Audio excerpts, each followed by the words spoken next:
बच्चों, आज हम सभी पढ़ते हैं हिमालय की बेटियां, जिसके लेखक नागार्जुन जी हैं, जो कि प्रगतिवादी कवि थे।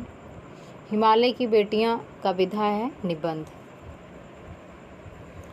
अभी तक मैंने उन्हें दूर से देखा था। बड़ी गंभीर, शांत, अपने आप में खोई हुई लगती थीं।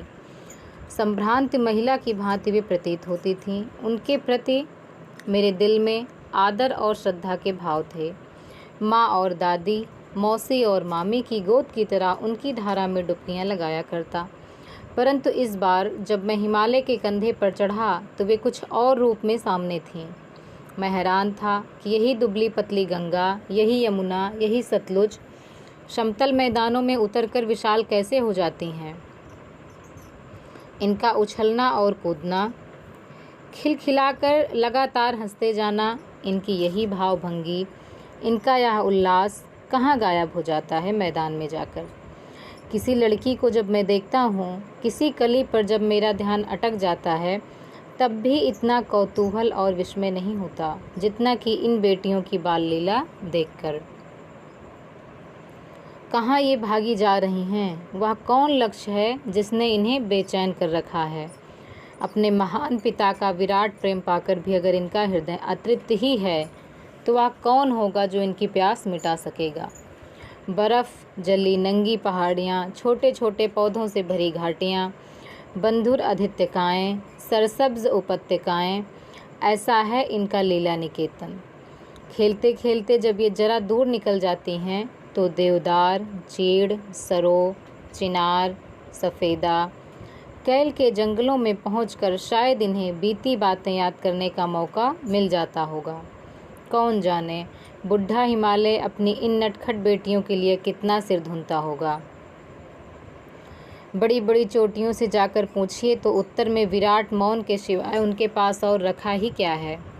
सिंधु और ब्रह्मपुत्र, ये दो ऐसे नाम हैं जिनके सुनते ही रावी, सतलुज, व्यास, चिनाब, झेलन, काबुल, कपिशा, गंगा, यमुना, सरयू, गंडक, कोशी आदि हिमालय की छोटी बड़ी सभी बेटियां आंखों के सामने नाचने लगती हैं।